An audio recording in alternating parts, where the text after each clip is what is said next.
In this video, we are going to look at three properties of logarithms. The first is the multiplication property.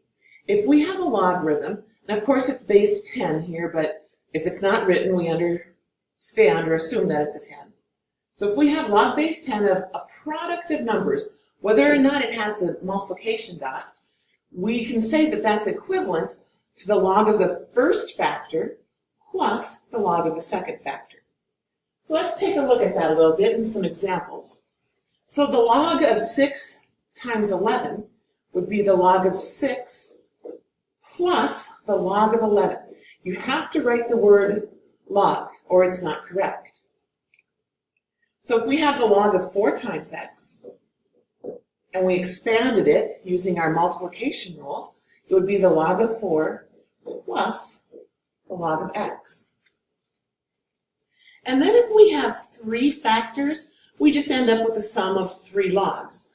So this will be log base 10, which is understood, of x, plus log of y, plus log of z. And if this were like log base 3 or something, then each of these would just have a 3 on them. That's just our base. It's just a notation thing. The second property of logs we are going to look at is when you have the log of a quotient, a divided by b. So instead of being adding, like for multiplying, it's just a subtraction. So let's try this. The log of x divided by y would just be the log of x minus the log of y.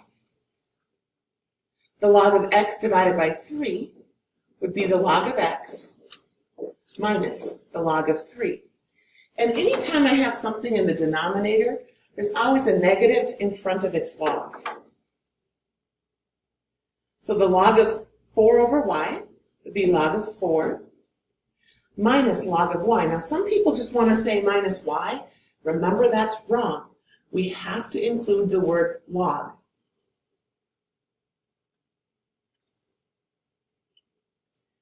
And just to put some properties back together, the log of 3 times x, remember, is the log of 3 plus the log of x. The log of 3 divided by x would be the log of 3 minus the log of x. And now we're getting into some interesting things here. The log of 4x divided by y. Well, if the bottom weren't there, it would just be the log of 4x, which would be the log of 4 plus the log of x. And then because we're dividing, we are going to minus the log of y.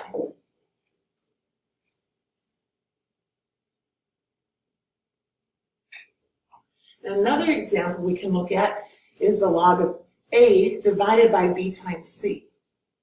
So this is the log of a minus the log of b times c, because that's all on the bottom together in the denominator.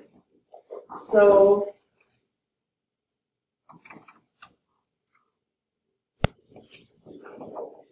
if we work with this product here, we have the log of a minus, and when we multiply, that's like log of b plus log of c. And then we have to distribute our negative sign into this parenthesis. So it ends up being log of a minus log of b minus log of c.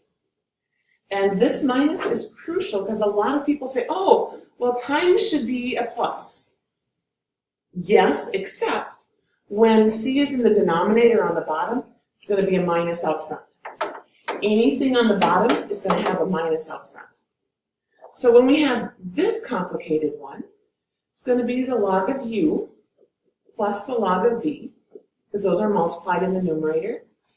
And because w and x are both in the denominator, it's going to be minus the log of w and minus the log of x.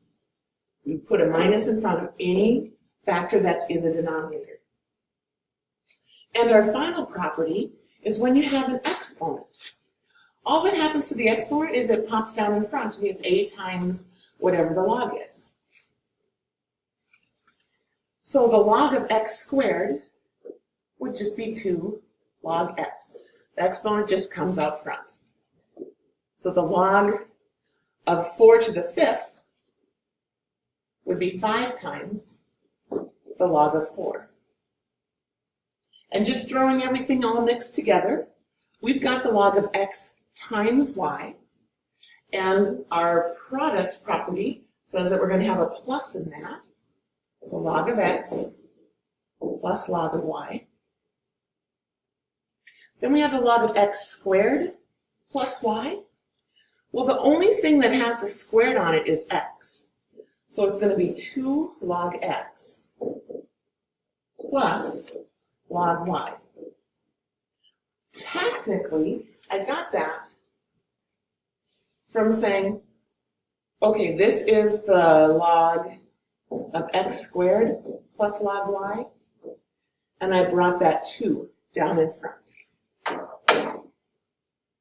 And then now, if I have a log of xy, and there's parentheses with our exponent, then this squared belongs to both the x and the y. So our expanded form would be 2 log x plus 2 log y. And then if we look at this one, the log of x divided by y, that's division, so we would have subtraction. And I threw that in there so that we would be ready for this last one. The log of x divided by y cubed. So we're still going to have our numerator, log x, minus the denominator. But this 3 needs to come out front. And then we have our y. There's no 3 in front of the log x because the exponent's just a 1 there. Technically, there's an invisible 1 there. On our worksheet today, we're going to do the worksheet called Properties of Logs. So props of logs.